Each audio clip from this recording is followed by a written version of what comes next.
सियाचिन दुनिया का बुलंद तरीन ग्लेशियर है। सियाचिन इंडिया और पाकिस्तान के दरमियान एक डिस्प्यूटेड मकाम है। इस वजह से दुनिया का सबसे ऊंचा बैटलफील्ड भी है। यहाँ दोनों मुल्कों को भारी नुकसान होने के बावजूद कोई एक भी अपनी पोजीशन से पीछे हटने के लिए तैयार नहीं। वेलकम टू अंधेरों का सफ़र। आगे बढ़ने से पहले हमारे चैनल अंधेरों के सफ़र को सब्सक्राइब कर दें। सियाचिन ग्लेशियर जो हिमालय के मशरक में काराकोरम में वाक़या है, इसके बिल्कुल शिमाल मशरक में इंडिया और पाकिस्तान की कंट्रोल लाइन है। सियाचिन दुनिया का बुलंद तरीन बैटलफील्ड है। ये डिस्प्यूटेड एरिया है जहां इंडिया और पाकिस्तान कई तिहाइयों से आमने सामने हैं।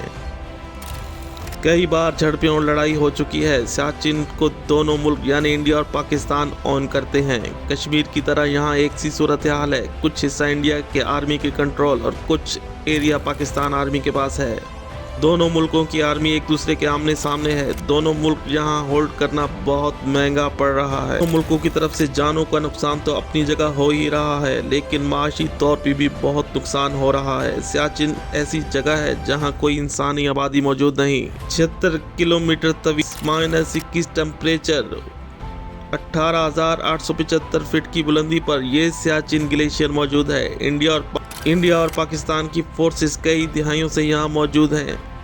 1984 में पाकिस्तान ने सियाचिन पे अपना क्लेम किया हुआ है कि ये इसका हिस्सा है, जबकि इंडिया सियाचिन पर अपना कब्जा बरकरार रखे हुए है और इसे लद्दाख का हिस्सा तस्लीम किया हुआ है। इस दौरान इंडिया और पाकिस्तान सियाचिन को बैटलफील्ड बनाया हुआ है। दोनों मुल्क अपनी इकोनॉमी का अच्छा खासा नुकसान कर चुके हैं। दोनों मुल्क अपनी पोजीशन से पीछे हटने को तैयार नहीं। पाकिस्तान के ज़ेर कंट्रोल सियाचिन 11 सेक्टर 7 अप्रैल 2011।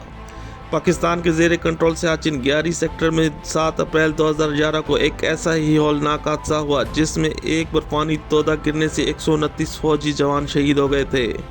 ये अब तक का सबसे बड़ा हादसा था जिसमें एक ही वक्त में इतने फौजी जवानों की शहादत हुई हो। सियाचिन दुनिया का दूसरे नंबर पे सबसे बड़ा ग्लेशियर है। सियाचिन का ज्यादा हिस्सा इंडिया के कब्जे में है और इस ग्लेशियर का निचला हिस्सा जो 1 किलोमीटर नीचे पाकिस्तान के कब्जे में है। सियाचिन में सिर्फ और सिर्फ दोनों मुल्कों की मिलिट्री की आमदोरफ्त है और चौकियां मौजूद हैं। दोनों मुल्कों की मिलिट्री के जवान मौत के मुंह में चले जाते हैं, लेकिन अपने फर्ज से नहीं चूकते और अपनी सरहद का दिफा ही इनकी ड्यूटी है। इतने सख्त हालात की जिसका तस्वुर आम इंसान नहीं कर सकता। दूर दूर तक कोई आबादी नहीं, कोई इंसान नहीं, आसमान से बातें करता ये ग्लेशियर सियाचिन एक ठंडी मौत है जो देखने में तो बहुत खूबसूरत लगता है, लेकिन सही मानों में ये एक मौत की वादी है।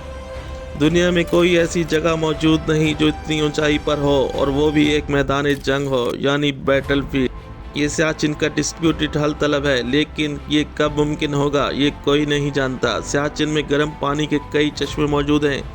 सियाचिन ही साफ पानी का सबसे बड़ा पानी का जखीरा मौजूद है और जब ये ग्लेशियर पिघलता है तो ये पानी पहाड़ों से होता हुआ दरियाए सिंध में जा गिरता है।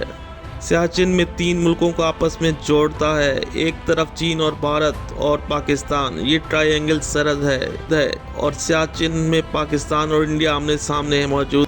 सियाचिन में जितना नुकसान पाकिस्तान का हो रहा है, इससे कहीं ज़्यादा इंडिया का भी हो रहा है। इस सियाचिन को होल्ड करना आसान नहीं होगा, ना ही इस जगह बॉर्डर बनाया जा सकता है। यहाँ कभी कोई आबाद नहीं हो सकता। -30 जिसमें किसी जानदार का रहना मुमकिन नहीं, ना ही यहाँ कोई कम्युनिकेशन और आमदोरफ्त के लिए कोई रास्ता मौजूद है। बस बर्फ और बर्फ से ढके हुए ये ग्लेशियर। अगर कोई मौजूद है तो पाकिस्तान और इंडिया की आर्मी के जवान। शायद ही दुनिया की कोई मिलिट्री ऐसी हो जिसकी प्रेजेंस दुनिया के सबसे ऊंचे ग्लेशियर में वाक़या हो और वो भी एक बैटलफील्ड हो। जी हाँ, ये है सियाचिन ग्लेशियर, द बैटलफील्ड।